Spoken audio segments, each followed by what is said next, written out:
Hello, everybody. Welcome to the Dishing with Stephanie's Dish podcast. We are here today with Chef Suzanne Vizethan, and Chef Suzanne is, I'm going to start over because I think I pronounced your name funny and then I No, was you like, said it about it. perfect. Oh, I did? Okay, You good. did. All right. Chef Suzanne has wrote a book called Brunch Season, and the subtitle is A Year of Delicious Mornings from the Buttermilk Kitchen. And I love a book that takes like a single subject, but really like elaborates on it because I think when you think of brunch dishes, you have like, the top five in your mind.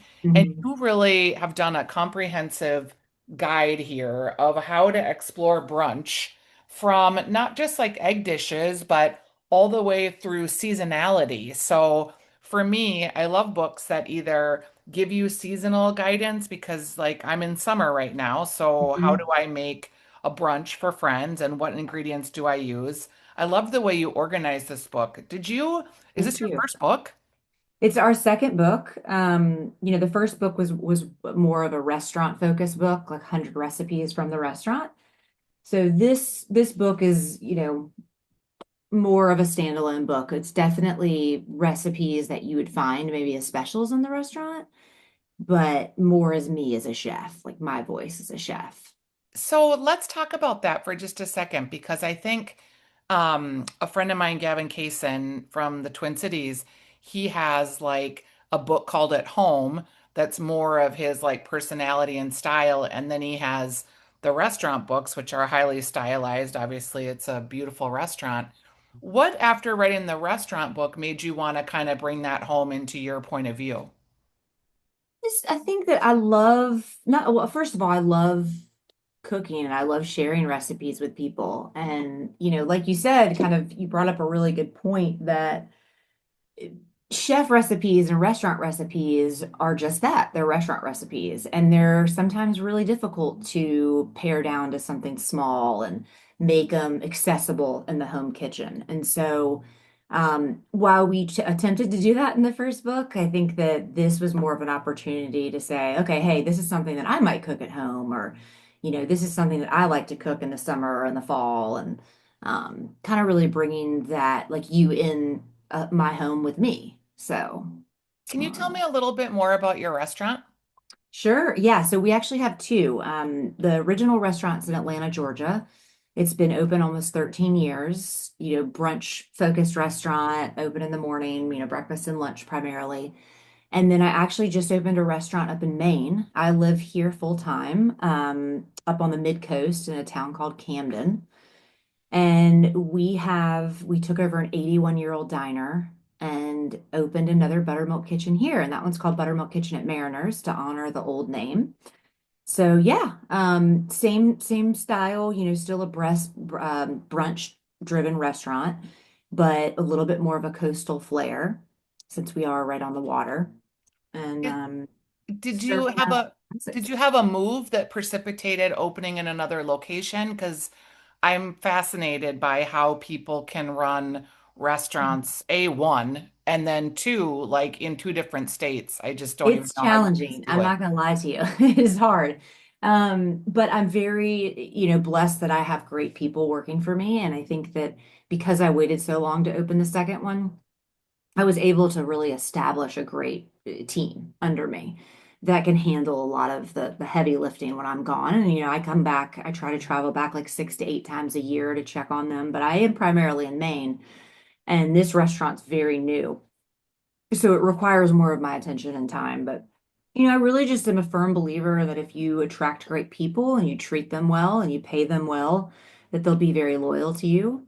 And, obviously everything's not perfect, but you've got to relinquish some of that control and trust other great people around you. So, It's changed a lot in the restaurant business. You've been at it for a while. Like, I just remember the days of like the chef, yes, chef, and the yeah, really aggressive screaming and the you have to be here 22 hours a day in order to be taken seriously. Like that whole sure. culture has changed.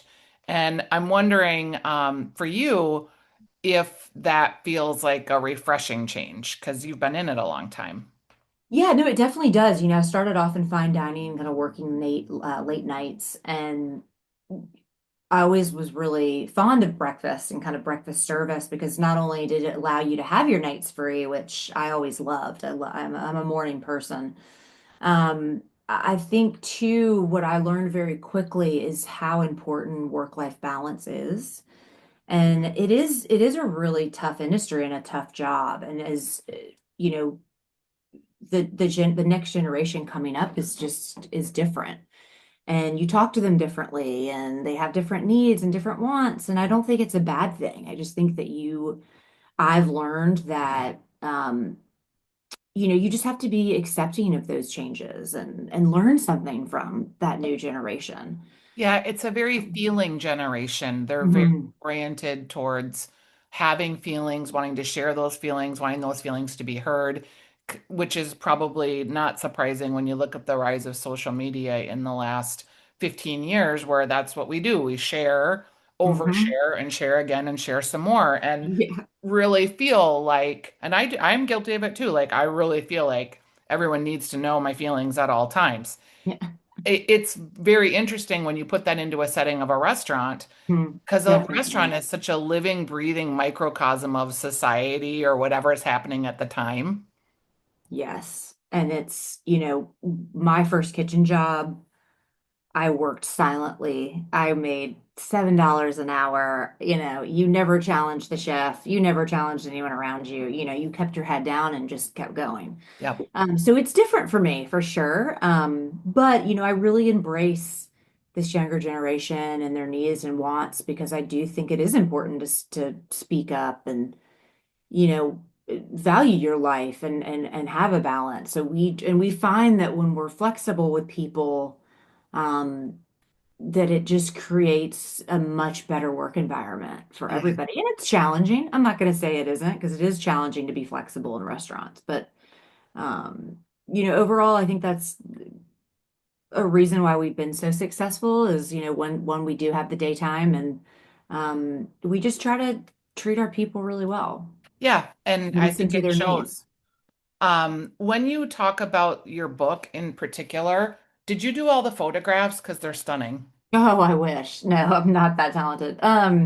No, I have a photographer, Kelly Berry, we've worked together a very long time, and she shot the book. And then my good friend Tom Driver was the stylist, and It's he's so great. phenomenal. He's phenomenal. So So we had great. a great time doing it.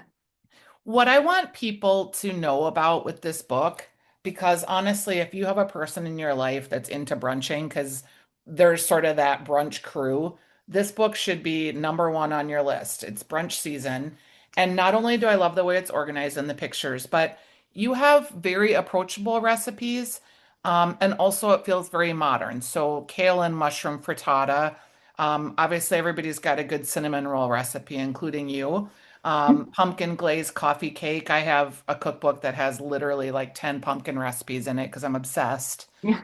Um, Pecan and cranberry chicken salad. I was kind of surprised to find on a brunch menu and I loved it. Also, you've got drinks in here, summer squash omelet, corn pancakes, and the chia pudding that has been more popular in the last couple of years. What Hmm. are some of your favorite recipes in here or ones that you just think are not to be missed? Oh gosh. So in the summer, I love the squash blossoms. They're like a pancake battered fried stuffed squash They're blossom. That so was a hard. really fun one. Yeah, it's I know not everybody knows what a squash blossom is or has worked with one before, but I thought it was just a fun. First of all, they're beautiful. And you can only get them in this, small window, and they're of course, the flowers on the squash. And most people will, stuff them with ricotta or do some sort of like Italian preparation. And I was like, "God, it'd be really fun to do some sort of like brunch twist on that." So we had a lot of fun doing that. And that was kind of like one of my ideas that actually worked right away. A lot of times I'll have to edit a dish and do a dish many times over. And that was like the one dish I was like on the first try, I was like, oh, this worked out exactly how I thought it was going to work out. So that was really fun. I'm trying to think. I really like the winter chapter. I love the chicken soup. Especially up here in Maine, we have a lot of cold days and nights. Your Real topography cozy. is very similar to Minnesota, where I'm from. Oh, okay, yeah. It's it was a big change moving from Georgia, but I do really love that chapter, just being cozy, and there's some chocolate crepes, and again like that chicken soup. A meatloaf slider felt Meatloaf like sliders with persimmon amazing. chutney.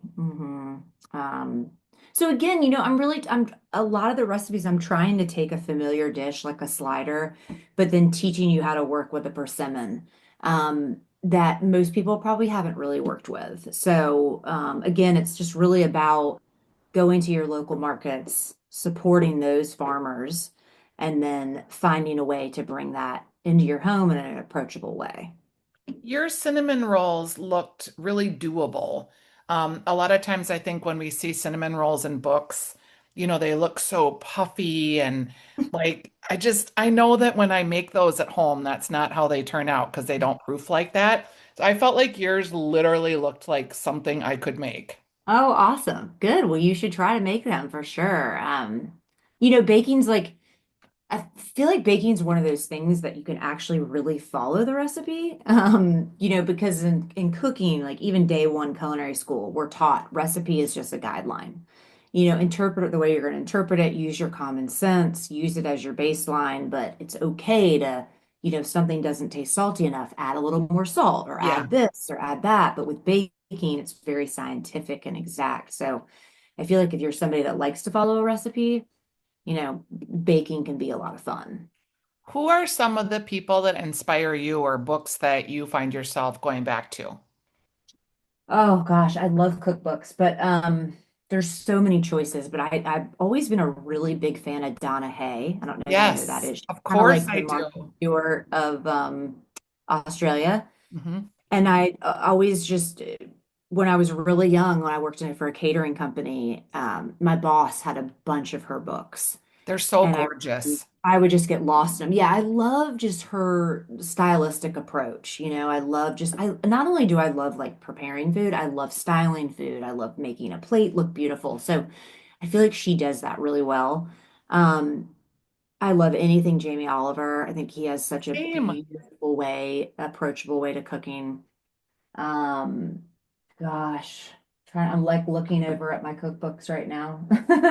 Um, Thomas Keller books, any of the Have you classics. ever cooked anything from a Thomas Keller book, though? Oh, definitely. I have more Yeah. like in culinary school when I was like Yes. super into it. Um, but yeah, again, I think as I get older, um, the less pretentious my cooking gets and just the more like stripped down and relatable it gets because now it's more just about like, oh, what do I want to cook for at home or on my day off or I work in a very casual restaurant.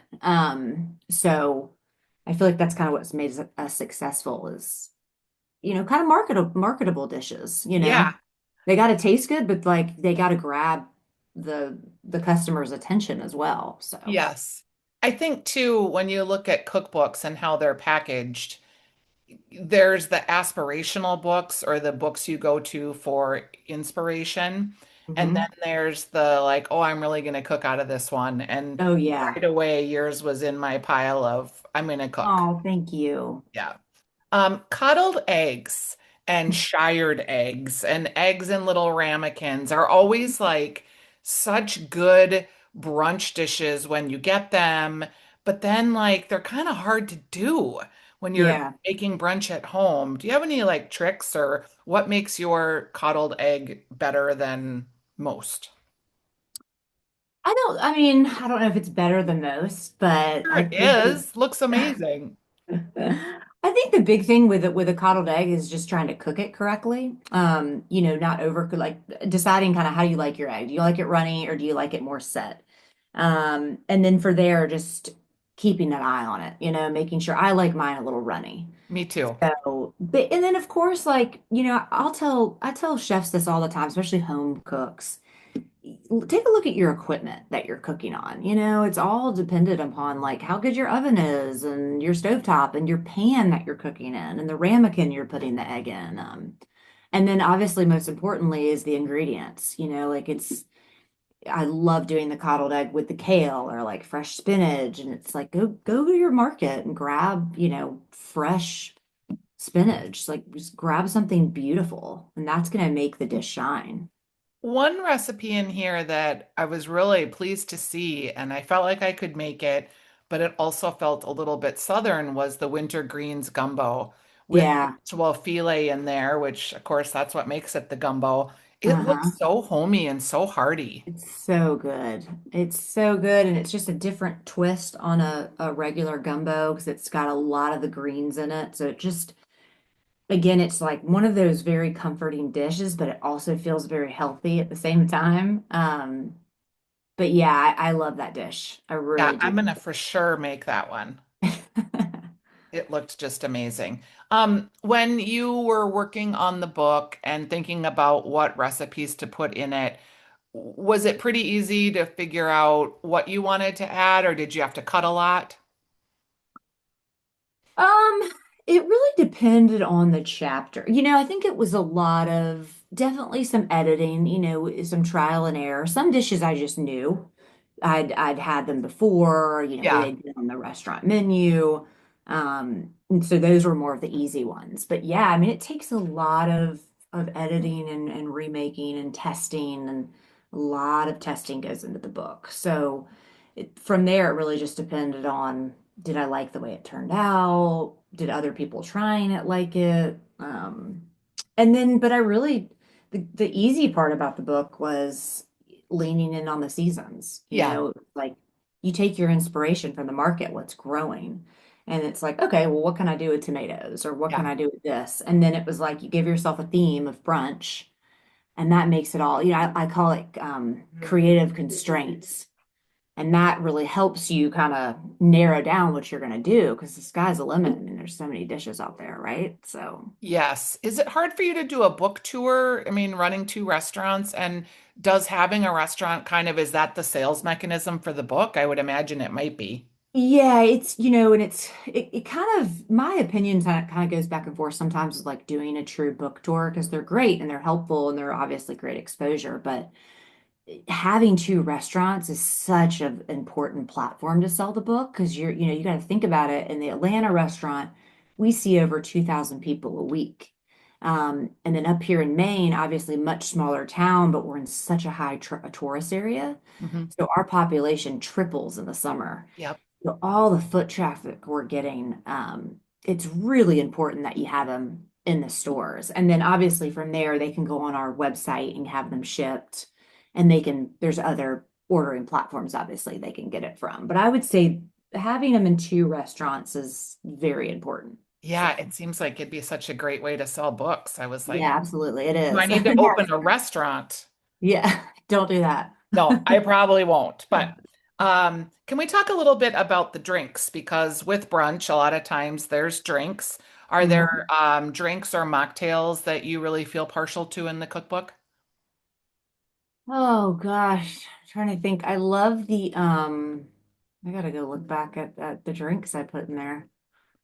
I'll I tell you think, some. yeah, tell me some. Yeah. Okay. Hang on. I'm just going to get into this chapter here. Because I always think, I don't know, I like to drink when I go to brunch. You've got the blueberry jam lemonade, a chai Oh yeah, latte. that's the popular one. Blueberry jam, people don't realize that, like jams, you know how you have all these jars of jams in your house? They Hmm. make great drink components. They really do. Yes. We actually have that on at the Atlanta. Well, actually, we have them on both. We have like a signature blueberry basil jam that we make Hmm. in-house, and it goes with our biscuits and like all our toast and stuff like that. And it's just been wildly popular. And one day, I think a server was like, we should put this in the lemonade. And we also serve a version of it with vodka, as we call it the boozy blue. Yeah, I like it. But yeah, it makes great. It's like, it just would replace like the simple syrup or the sweetener or whatever you're going to use. So, So in this recipe, they've got a quarter cup of jam plus 2 tablespoons and then 4 cups of prepared lemonade and the hmm, basil, and then it's just shaken and yep, all set. it's Um, really good in the summer. Oh, and I love the watermelon. popsicle. Um, gosh, why am I blanking so hard? Here, I'll tell you because I just saw a picture of it. It is watermelon ice pop mimosas with the basil. Yes, those were so fun to make. So I actually was inspired by that. I don't know if you've ever heard of 11 Madison Park, but Oh, it's, yes, the yeah, one of granola the is best legendary. restaurants. Daniel Um, Hume, come on, he's the best. yeah, I got to go a couple years ago, and we had just the most phenomenal experience. And we sat at the bar, which was so fun. A girlfriend of mine. And we went in, and this bartender was amazing, and everything on the drink menu was seasonally inspired.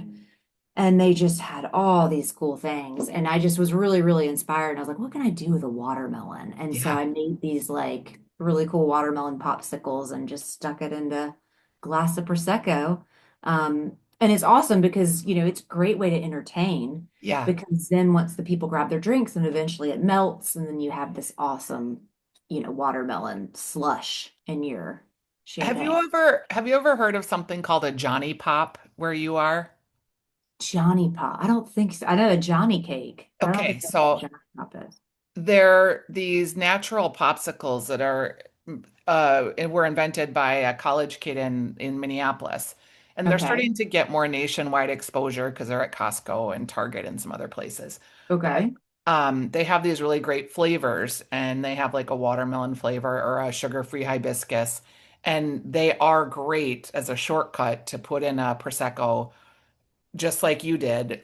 Yeah. And it's got a fun presentation and it's really colorful, but also Yeah. tastes great.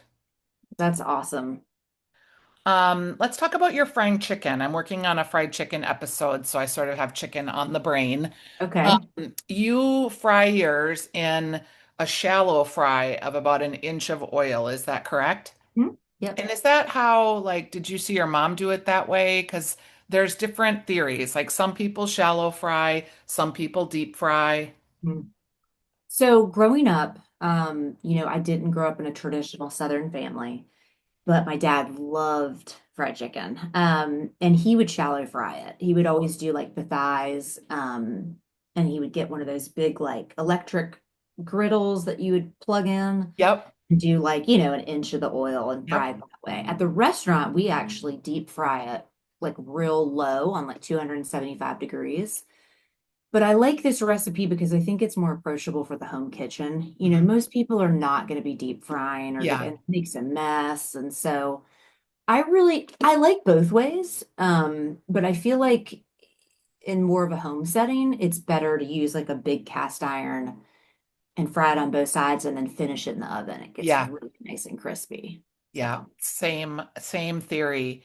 But I did like that you in your garnish you have like it looks like you fried up some basil maybe. yeah, I love frying herbs. Okay, I never do that, but I should. Yeah. And people, it's such like an old, um, I hate to say outdated. It's like a very, I mean, I've seen Thomas Keller do it. Like It's it's kind a of a really, 1980s thing. yeah, but I love it. Yeah, It's, for I feel like sure. to me, it never goes out of style, and most people don't know they can do it. Like you could take, beautiful sprigs of fresh basil and throw them into the fryer, and they just pop up and crisp, and they're like they look like stained glass. Like it's Yeah, so they're cool beautiful. looking. And you can do it with thyme and sage and all that stuff, and it's just kind of a really cool little entertaining little trick to kind of wow your guests with. We have So, a dry rubbed fried chicken wing spot here. oh, And nice. part of what they do is they fry the basil with the rub, and Oh, really it just yeah, makes a nice presentation. Well, this has definitely. been really delightful to talk to you. Yeah, thank you so much. Yeah, I hear Yeah, you have a great food scene up there. yeah, we Down there, I guess do. I should say. Yeah, we do. And we just had one of our restaurants win the James Beard Award this year, so I'm really excited about that. Before we let you go, I'm going Hmm. to ask you about hollandaise because as someone who has a brunch restaurant, you've probably made more hollandaise than you can even imagine making in the world of hollandaise. Do you I've even made it like it? a couple times. I do like it. It's funny. I never order a Benedict on a menu Me ever. neither. I just don't, and I like it, but yeah, I never order it. It's What is fun. the secret to making the delicious sauce? To the hollandaise? Yeah. Well, you want to make sure it doesn't break. So you need to incorporate your butter very slowly. Um, a really good trick is to use a blender Yeah. because you get that motor going, but you want to make sure that your yolks are in there first and you allow them to blend and incorporate before adding your melted butter. Good And trick. that's kind of it, and then it's just a little practice, a little confidence, and just slowly streaming in that butter. Um, we have been playing around with a maple hollandaise at the restaurant right now, where we're sweetening it with maple syrup. Yum. That has come out really well, and the base of it are little mini buttermilk pancakes. So that takes place of the bread. Cute. Yeah. Yeah, So I love that. All right. it's a Well, fun that way sounds to throw fun. different seasonings in it too. You don't have to just do the traditional hollandaise. You can do all sorts of things. Yeah, I love it. And just mixing it up. That would be good too with chicken. Yeah, definitely. Just like a chicken and waffle, I don't With know, hollandaise. hollandaise Yeah. situation. Hmm. All right. Well, we are really delighted to speak with you. It's Chef Suzanne Visitan. And Zephin. so I said it wrong that time, Yep, didn't I? you did. It's okay. Okay, one more time. Chef Suzanne Visithan. The Zephin. Wrong again. Chef Suzanne Vizethan, and it is brunch season. A year of delicious mornings from the Buttermilk Kitchen, photographed by Kelly Berry, which we talked about because the book is really beautiful. I will put a link to purchasing the book. I will also put a link to both your restaurants. So if people are in Georgia or in Maine, they can check you out. And I'll put a link to your first book too, so that everyone can find your recipes. Because again, really beautiful book. I think home cooks are really going to like it. And if you're a bruncher, it's for you. Thank you so much, Stephanie. I appreciate Thanks it. so much. I appreciate your time. It was fun to chat. Yeah, you too. Okay. Have a great day. You too. Bye bye.